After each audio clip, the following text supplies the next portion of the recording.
So we talked about the central and the peripheral routes to persuasion. Now we're going to take a look at some elements of persuasion. We'll look at things like who's trying to do the persuading, the communicator. We'll take a look at the message content. We'll take a look at the audience. So let's start with the communicator, the person who's doing the persuading. One of the most important elements of that is their credibility, right? We trust sources, communicators that we believe to be credible. We discount those who we do not believe to be credible. What's really interesting is this effect does tend to diminish after about a month or so. There's another element called the sleeper effect, and this is just one of those really odd things that psychologists have discovered, and that is the sleeper effect in a nutshell is very often we'll hear something and we will say, oh, no, that's not it. That's incorrect. And we discount it. But then later on down the road, we remember the message, but we forgot the reason we said it was incorrect. So that message sticks with us. It's the part where we said, I don't believe that we forget. It's kind of a crazy thing. Whether we want to admit it or not, physical attractiveness plays a major role. Research supports that the more attractive the communicator, the more likely we are to be persuaded. And there's also a big role that similarity plays. Youth are more likely to persuade youth in anti-smoking campaigns.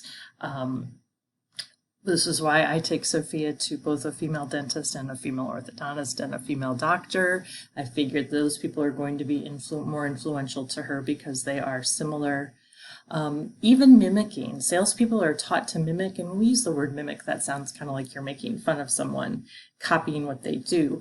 But we're taught that to do this in therapy, actually, which is to mimic the body language of the person you're talking with. It makes them feel like you're on the same page.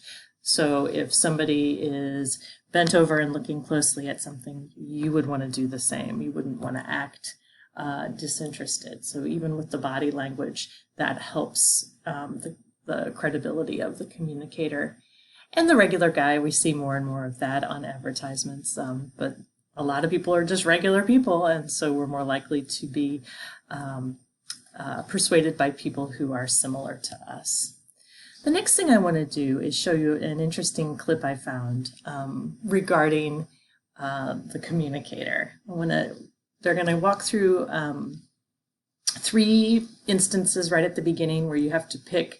They're going to show you 2 pictures, which one won the election. I want to see how many out of 3 you get correct.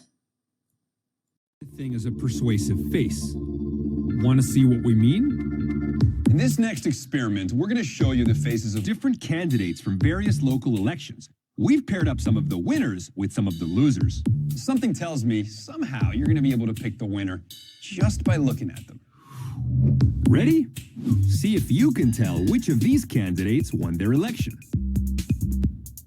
Got it? Now here's the real result. Now how about these 2? Here's the winner. What about these 2? And the winner is...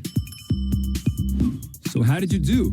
Did you pick most of the winners? The majority of the people we surveyed did. So how did you pick those winners? How could you know, based on nothing more than seeing their faces for just a few seconds?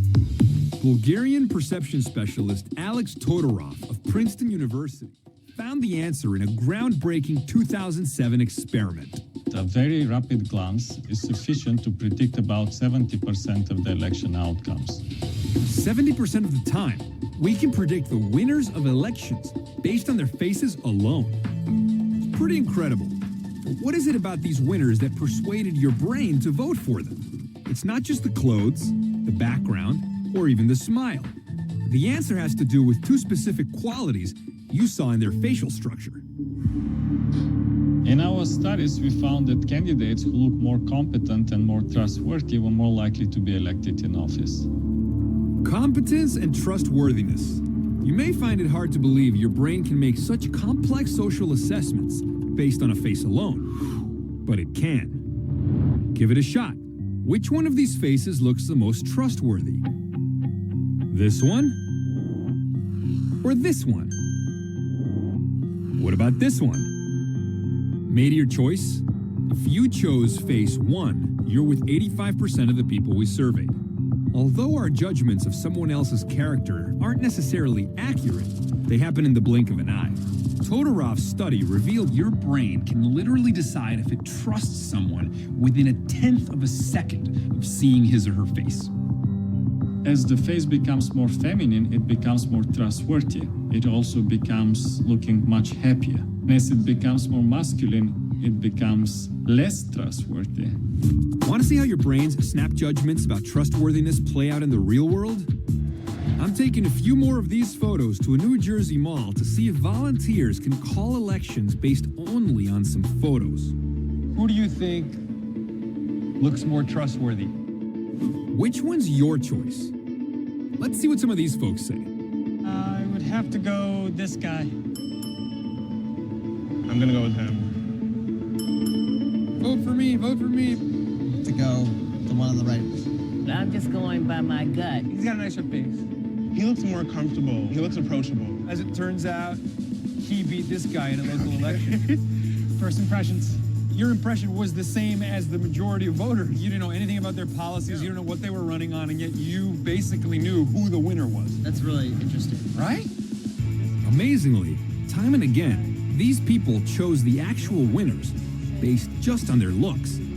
We like to think we make informed decisions when it comes to politics, but at a subtle level, we're all being persuaded by first impressions, whether or not we